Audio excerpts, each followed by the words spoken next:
Hey, Jim McKiernan here from the Grant County Fairgrounds. And with me today, I am lucky enough, and the reason I'm lucky enough is because we got a TV up there, but I should be looking at the camera, is I've got Jason Fellman with me, who happens to be are you the owner of?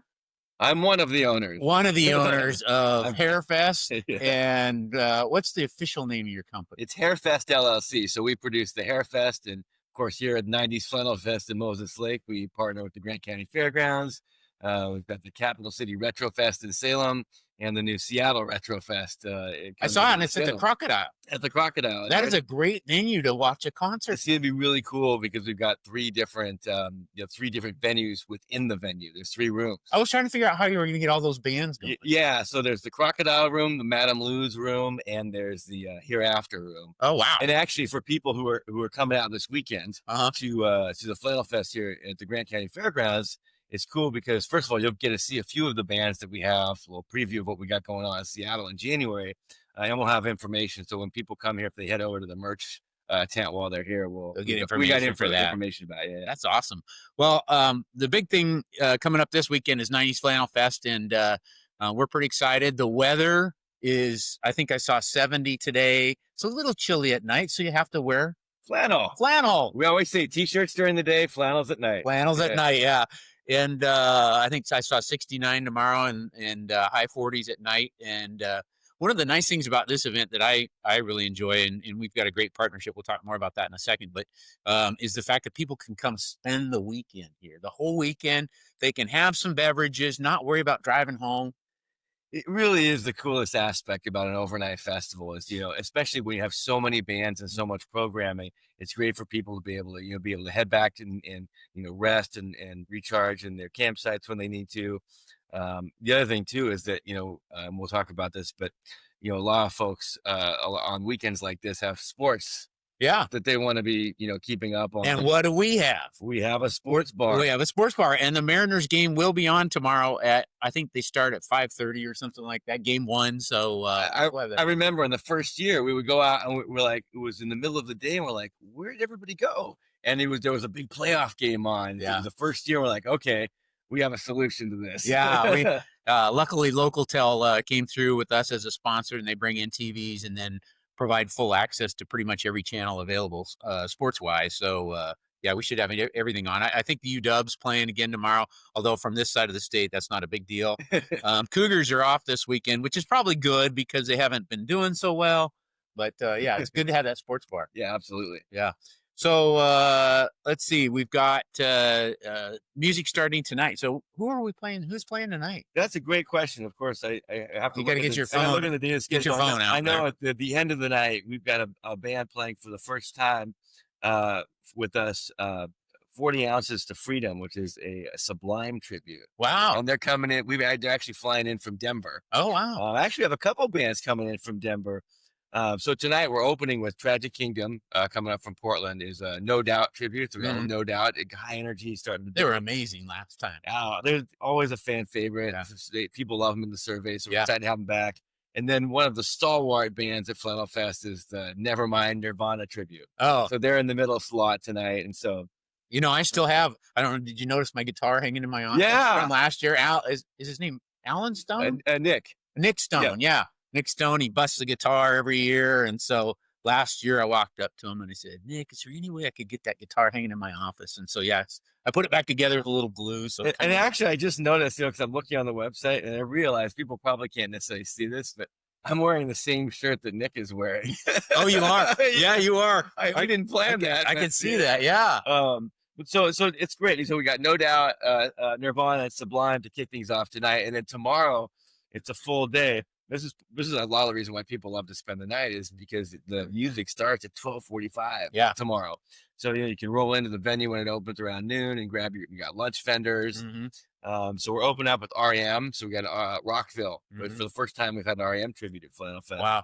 Where'd you find them anyway? They started up in Portland. It's a guy, the lead singer actually originally had a Morrissey tribute, and he still does it. But they're big REM fans, and they do a fantastic job.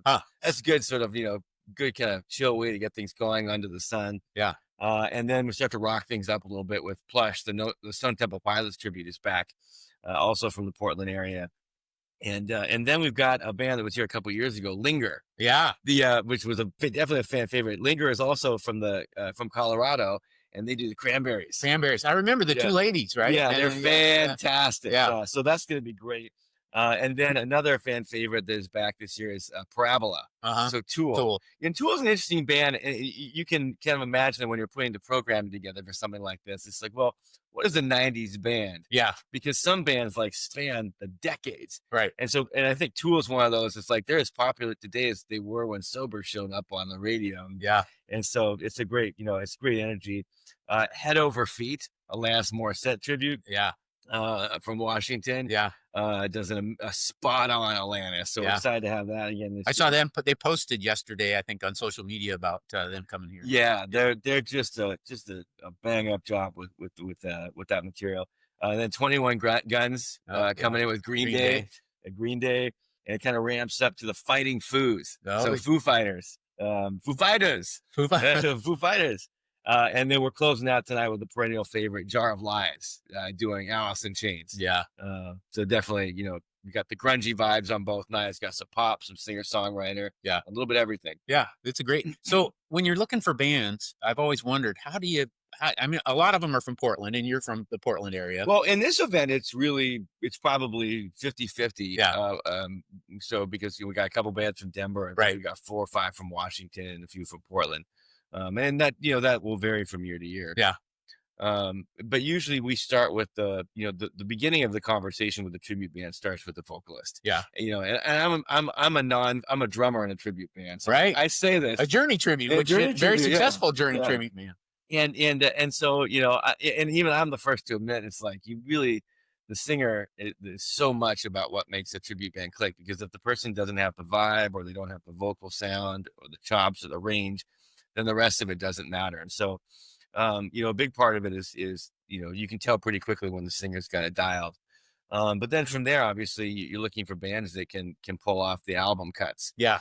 And so, it's, these aren't like throw together bands, right? It's like, hey, let's just go talk these songs together. It's like, people study the artists, they study the movements, the styles that they wear, the amplifiers that they use. You alluded to the guitar that you have up on, and it's like the first year we thought maybe that was a fluke.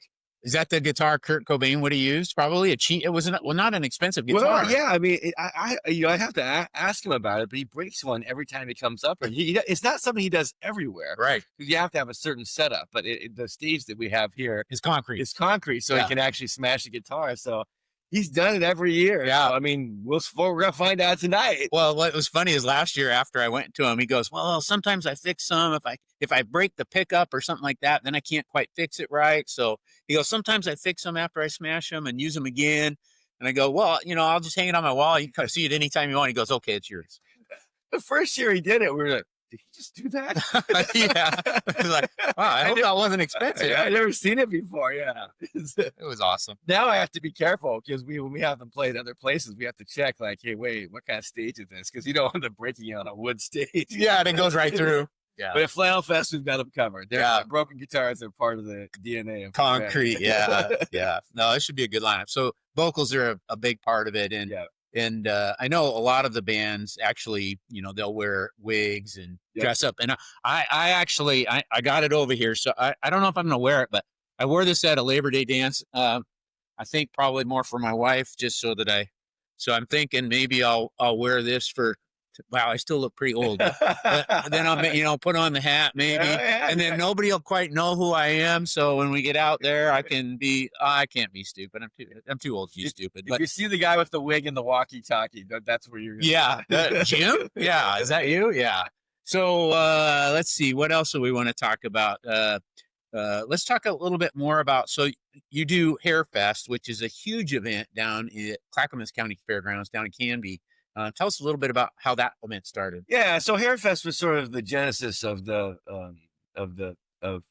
tribute band festival scene in the Northwest. We started back in 2010 or 11. I lose track now, but it's 3 days, 24 bands, over 3,000 people spending the night. But actually, the connection with Flannelfest is kind of interesting, because we had started at the time. We started tinkering with 90s bands at Hairfest. And at the time when we did it, the vibe, it didn't quite match up. Right. And as we started doing more 90s tribute shows, like, we really need our own. 90s needs its own festival. And then Jim comes along. Well, and it was amazing timing. So I remember people ask me this all the time. It's like, well, how'd you end up, from being guys from Portland, like, how'd you end up at the Grant County Fairgrounds in Washington? And so the backstory, of course, which but viewers might not, is that maybe this was 5 or 6 years ago, we started booking some of our tribute bands that we had at Hairfest up here for the fair, and the shows were going really, really well. And we kept hearing back from the bands like, man, it's like, you got to go up there and check this out. This is like a really cool facility. Like, it's cool. There's a lot of character. Like, when you walk out there on the boardwalk, you're like, I had no idea this was out here. And the grounds are perfect, like the grass and the amenities for camping and all the things we look for in producing a festival. So after a couple of years together doing these shows, so we went from being clients to partners. And it's been fantastic. All the bands love coming up here. Every year they're like, I hope we'll get a Flannelfest offer. Every time we have fans come out here for the first time, they have the same reaction that we did. They're like, I had no idea this was here. So it's and the secret sauce, as you alluded to earlier, is that this is our 4th year in a row. Knock on wood. We had sun every year. And so the other thing was, like, it's like this oasis. And so it's like, where can we have a show where we can achieve that moniker? T-shirts during the day, flannels at night. Right. Moses Lake is sunny at the beginning of October every year. It's like crazy. So, I mean, now I just start to plan for it. I bring shorts now. The first year I wasn't ready and I was actually too hot. But you always tell people, definitely you want to plan for 2 different weathers, right? We're not worried about the rain, but you'll cool off at night. And it happens abruptly. So, you'll be hot, you'll be out there at shorts, run back to your tent, your RV, change, or you can go to our March tent. People might be shocked to know we sell flannels at Flannelfest. So, and it is fun, as when you go up and look back from the stage, here's from the formers. It's really a hoot to look out and see a sea of flannel. And people get into it. I mean, I went to Hairfest with my wife a couple of years ago, and I was amazed at how many people dressed up for that. And we're starting to see that now at Flannelfest too. Absolutely. The 90s and 80s, I'm more of an 80s guy. You're probably more of a 90s, late 80s. I graduated high school in 91. Oh, okay. So the joke is I entered high school in 87 with Motley Crue. And I left with Nirvana in 91. It was, grunge destroyed what I thought I liked. Turns out it's all good. It's all good. What's also fun is we did get some good sponsors. Toyota is a huge sponsor this year, and they're going to bring out some trucks or some vehicles this year, and that's the first year we've had Toyota here. Did you get them for Hairfest too? No, this is our first opportunity to work with Toyota. We're totally stoked. And I think that hopefully we see some Toyotas in the parking lot as well. We got think they'd give us the keys? Well, that'd be so cool. We get one of those nice new Tundras. Oh man, actually, I'm looking for I'm looking for a pickup. I'm thinking about getting a RAV4. My stepmom has one of those hybrids, and it's the right size for me. So I'm actually it's on my your list. It's what I'm looking at right now. Then we got Weinstein Pepsi products, which the fairgrounds is super happy to have Pepsi for all of our events. They're one of our major sponsors. Absolutely. They're here. Casey, Ralph, and the crew from Weinstein, man, if we need anything, they're always here. Local Tel with the televisions this year. We had Buddy's Home Furnishings also provide furniture for the green room. And I think that's one of the things that we always try to do is spoil the heck out of the entertainers, because then they go back to you in Portland and go, hey, Jim gives us this up there. It's funny. I remember from the summer events. It's that we don't need it with the temperature now, but the thing everybody talks about is the big swamp coolers. Right. So it's it was like 90 something degrees out, but we had this like huge fan, like we're in the bayou. The musicians love coming up here. Drops the temperature. And the cool thing about with the tribute festival with the musicians is that obviously it'd be amazing if we get the real thing for something like this, right? But it would be fantasy land, because first of all, the bands don't even exist in most cases, and even if they did, you're not getting them on the same bill, right? You know what I mean? There's no way you can afford that. I mean, none of it would happen, right? But with the tribute bands, it's a completely different dynamic. So they just walk out into the audience and hang out. I mean, if you want to take your picture with Kurt Cobain, you know, it's Yeah. like Yeah. Well, Nick, I mean, I walked up to him. The dude is like 6'5". He's not a short guy. I walked up and I was like, wow. But there's no pretentiousness with the entertainers at all, which is kind of nice. And we've been lucky. We don't get a lot of pretentiousness with the entertainers we hire for fair, but yeah, you're right. They walk right out into the crowd, and people they took pictures with them. Well, and you think about it, the common bond is the love of the music and the era and the genre. And so, you know, the artist, you know, it's almost like a dream come true, because it's like, well, you know, I listened to this when I was younger, right? And you know, it's kind of it's a little bit, there's a little bit of suspension of disbelief, because you're like essentially like pretending to do what you the same pretending you did when you were a kid. You know, you would just sit there and, you know, air guitar when the song comes on the radio. It's like, oh my God, like what I was like dreaming about. It's like, I could pretend that I'm in this band and play this music that I love for people who love it. Yeah. You have been in, you're in several bands still, but you were in the Journey tribute. You only got one concert left. Yeah. So Stone and Love, our Journey tribute, and we've had actually one of the first bands that we had playing out here. So we actually had a chance to come play out here, which was great. And you played City of Moses Lake too. Down. We also did a 4th of July event, I believe. And so it's you know, playing drums in a Journey tribute has been great. We have one more show. It's December 27th in Portland. We're actually the venue announcement's coming Monday. Oh wow. Yeah, so finally getting that one on sale. We don't get a preview of what venue it's at? What's that? Well, I can't You can't say. Okay. Gotta tell you off air. Well, yeah. But it won't be a surprise to anybody. But it's in Portland. Yeah. So yeah, we have one more show. So we've been doing that for 15 years. Same 5 guys. That's amazing. Yeah, but our guitar player doesn't even live in the country anymore. Oh. So he's had to fly back in for concert season each year, and it's getting to be a lot.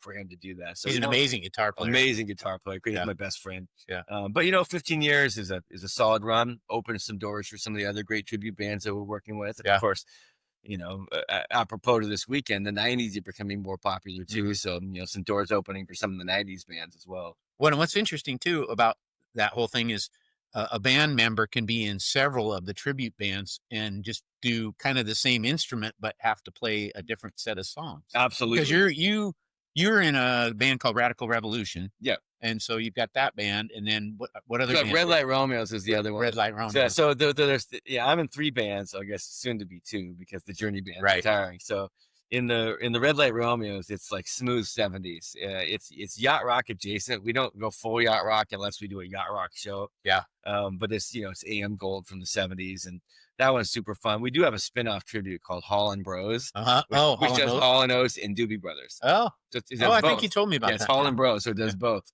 which seems kind of random, but they're you know, when you look at 70's Hall and Oates, it's very much connected. Both those have 70's and 80's. And then I play guitar and I'm a co-lead singer in Radical Revolution, which is the 80's band. But to your point, Radical Revolution and Red Light Romeos share 4 out of 6 members each. Wow. Right? But on different instruments. So you ever gotten up in the middle and go, oh, I'm not playing that instrument for this band? Well, you know what we do though? We do switch sometimes. Like in Radical Revolution, when we switched to doing Journey songs, they've got the guy who plays keyboards in Stone and Love is the bass player for Radical Revolution. So, but the guy who plays keyboards in Radical Revolution, his first instrument is bass. So they switch. And then I'll go back on drums, and then Kevin Hahn, who's the lead singer for the Journey band, is the guitar player in Radical Revolution. So he sings. It's just the whole thing. Yeah. We have to like pause the audience while like, hang on a second, we're going to switch. It looks like a musical chairs or something. Yeah. But that's half the fun too, you know. And the skill level in the tribute bands is that's what amazes me, is some of the guitar players and all the instrument players and even the lead singers. I remember last year listening, I can't remember what band it was. It was a tall guy with blonde hair, and it wasn't Nick. Rich Ray. They were doing the Soundgarden. Yeah. Oh my gosh, that guy's range is unbelievable. It is really stunning how good the tribute bands are. I think, you know, when people think about tribute bands, but they haven't seen them necessarily, you know, they're kind of thinking about maybe the not to throw, you know, bar bands under the bus, because some are amazing. Right. Yeah. You head down to the corner bar and the band plays a lot of different songs from a lot of different artists, and they do a good job, but they're not like, you know, getting into the details of it. And they don't necessarily specialize because they have to be able to do everything. Right. But in a tribute band, you know, if you've got somebody who sounds like Gwen Stefani, you know Uh-huh. what I mean? It's like, well, that person sounds like Gwen Stefani. Yeah. You know what I mean? And they really get into the details of the Mhm. music and that's like you said, a huge chunk of musicians are trained. I mean, I went to music school. Mhm. You could throw a rock at the stage, and there's probably at least somebody on the stage who has a Classical professional training. Yeah. background, Yeah. and I think that, and they just take it seriously. The amount of rehearsing, and cover bands, you generally have to learn hundreds of songs, whereas if you tribute bands, like you're going to learn those top 20 something songs, Mhm. and you're going to play those over and over again. People often say like, "Man, your Journey tribute's so tight." I'm like, after 15 years of playing the You're same gonna play 25 songs, we better be. Yeah. Yeah. And your lead singer in the Journey Oh, it's amazing. Yeah. Oh, yeah, he's a great singer. Yeah. And it just turns out that it's his only lead singing gig Yeah. ever. Huh. He's a guitar player. Yeah. So the guitar How player. did you figure out he was a great lead singer 15 years ago? So basically, this is I'll try to give the short version, Okay. because this is really sort of the history of how a lot of my business as a tribute band promoter came together. Mhm. So I after I had a business in Austin, Texas when I was in my 20s, and it was a marketing business. Mhm. Surprise, surprise. And anyway, eventually I moved back to Portland with my wife, and I was able to get back into music, which I kind of set aside after music school. And I wanted to record my own album, not Mhm. because I wanted to make it, Uh-huh. just because it was a bucket list item. I Right. had never done anything with these songs. Mhm. So I got online looking for a recording studio, just a little Google search, Mhm. and I found Kevin Hahn. He's the lead singer of our Journey Journey tribute tribute, uh-huh. song. And he had the studio, Uh-huh. a really prominent studio, had worked with musicians that I knew personally. I checked him out, went and visited with him. Wow, this guy's like super nice, great gear. His work is fantastic. So I booked time in his studio, and he helped co-produce my album, and I Mhm. got to know him. And then I started playing out with my original band, and in order to keep people in the venue, I had lots of 80s music you can't play 3 hours of original music. Nobody You know, stay. yeah, yeah, yeah. I mean, Bruce Springsteen's probably the only guy who can do that. Yeah. And I'm not Bruce No. Springsteen. And so You kind of dress like it. right now, I kind of got vibes. So anyway, long story longer, we did this thing called the 80s hour. So like the last set of the night would be all 80s music. It ended up being super popular. And in this experience, I realized that I was like born for cover bands. I'm like, I'm having more fun singing all this 80s music that I love from growing up Mhm. than I do doing my own stuff, which Mhm. I find kind of tedious. Uh-huh. So we launched the Radical Revolution, the 80s band, Mhm. and went back to Kevin's studio to record our demo. Uh-huh. And when we were over there, I don't remember the chronology, but somehow someone was playing like a Journey song on it, because it's sitting on an acoustic guitar Uh-huh. while we're in the control room, and Kevin starts singing. And you were like, Well, so even then, we weren't thinking we're going to start a tribute band. We're like, dude, we should just learn some Journey songs, and you can just come up and sing a few of them with us, yeah. right? But we didn't have a keyboard player. Well, Mike, who plays bass in Radical Revolution, was like, "Well, I can play keyboards. It's not his like first instrument, but he can play it." Mhm. So, well, then we needed bass player. Mhm. Well, Kevin was friends with Dane, our bass player, so I was like, "Well, I'll get this guy Dane." And then, since we didn't need a second guitar player, I moved to drums, Oh, okay. right? And so we learned 5 songs. And I still have the poster. I'll share it out sometime before our final show. And it was billed as, our band was called the Breakfast Club at the time, before we had to change it for trademark reasons. Uh-huh. It was Breakfast Club with special guest Stone and Love. It was at the Thirsty Lion Pub in downtown Portland. Uh-huh. And we did these 5 songs, Uh-huh. and such, and the place just went bananas. Wow. And the project like took off so fast that in 5 shows, we went from doing those, literally 5 shows later, it was sold out concert at the Aladdin Theater. Uh-huh. Like, that's how fast it went. So we How went many from, people can sit in the Aladdin? 650. Oh my gosh. Yeah, That's a so we pretty went good-sized from crew. yeah, and then with in less than a year, we sold out the Crystal Ballroom, which was 1,500. Wow. And then we went and sold out the main events there at Spirit Mountain Casino. That's like 20-something hundred. And the last feather in our cap was we sold out this summer. We sold out the Oregon Zoo Wow. at 3,300, and we were the first band of any kind, national or tribute, to sell out the Oregon Zoo since before COVID. Oh, wow. Yeah. Well, I think I saw a clip on socials of that where I couldn't believe the size of the audience. Yeah. There was a picture from behind the stage, Yeah. I believe, of the crowd. One of the things about being a drummer in a Journey tribute is that there are lots of opportunities to Oh, take you're back pictures. there. Yeah, because there are a lot of intros Yeah. where the drums don't play. Uh-huh. So my shtick is I'll record the audience doing "Don't Stop Believing," Mm-hmm. because they're all singing along at the beginning, and the drums don't kick in until after the first 2 verses. Oh. So yeah, my job So you is get to watch kind of the reaction of I everybody. have lots of little projects that I do back there. Like sometimes I'm like, pouring water into a cup, and sometimes I'm taking pictures and videos. Uh, Every once in a while, I'll see. Actually, I can admit this. I see people in the audience. I'll like text them.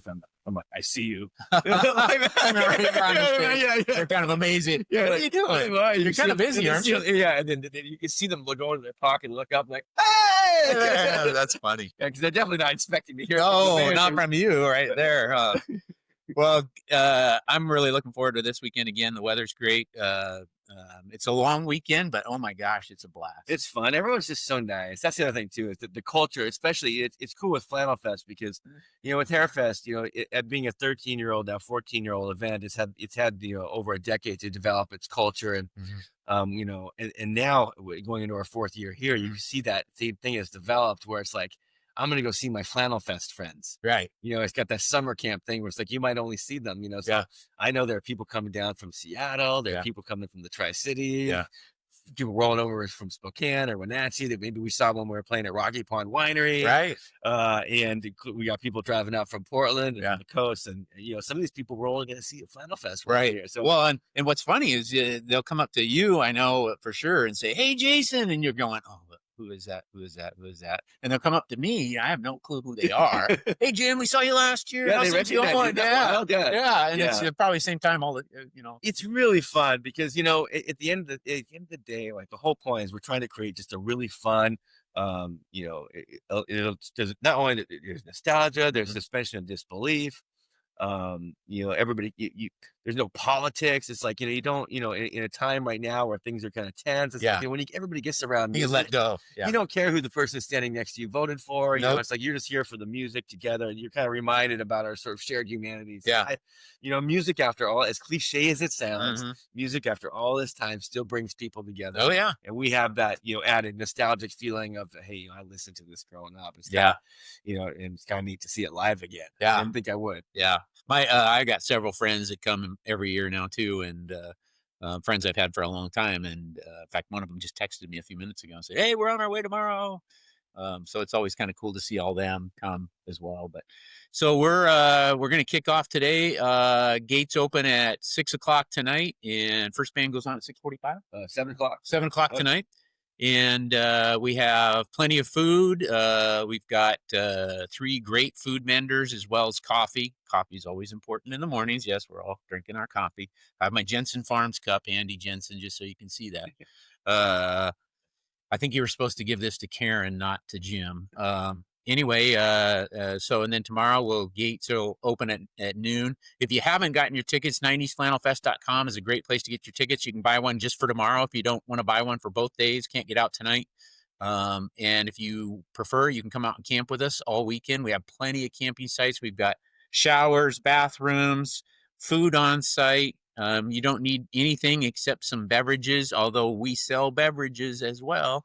Oh, something else new this year that regulars might not know about, or especially for people who are maybe a little bit closer by, is for people who aren't looking to do the full festival experience, we have a nighttime ticket for Saturday. Oh yeah. So of course tonight's a 3-band show, but you can the nighttime ticket gets you in at 5:00, so you really catch the last 4 bands on Saturday. Yeah.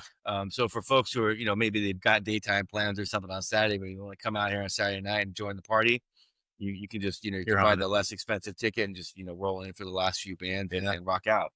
And also want to do a shout out to 10 Pin. They've always been super supportive of us doing different things. Kale and Jessica especially.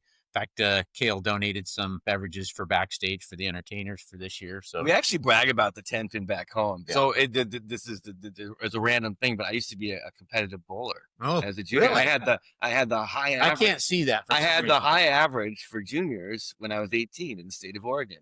And so when I rolled into the 10 Pin, I see I did that. I was totally. Had you ever been there before? No. No, I didn't. When I discovered it for the first time when we came up to play the fair, and we were staying there for the fair day. I just was like, I'm home. Yeah, I know. But it's really cool. It's because in Portland, we have this we're in the news a lot right now, but Portland is known to be weird. Yeah. Right. And kitschy stuff. And I'm like, you walk into like a bowling alley themed hotel. Yeah. Like this, you could transport this thing to almost any city in the Northwest. But it's a really it's a very defining experience for Moses Lake. And it's a great family too. I Yeah. mean, the Russell family's always been super supportive, and they got putt-putt golf now. I mean, in fact, I think they're supposedly filming a movie over there right now. I'm not even sure you Yeah, can it's do. like a whole entertainment complex over there. Every year I feel like we show up over there and there's something new to do. Yeah. Oh, It's yeah. pretty cool. And drink beer. Absolutely. Yeah. Yeah. Absolutely. All right. Well, thanks. We'll see you hopefully out here this weekend. If you have any questions, go to our website, 90sflannelfest.com or gcfairgrounds.com, and watch our socials.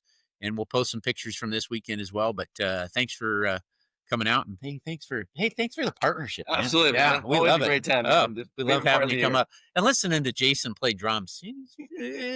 Phil Collins should be worried. I'm right-handed. Oh, you're right. Is he left-handed? He's lefty. Oh, okay. All right. Well, thank you so much. We'll talk to you later.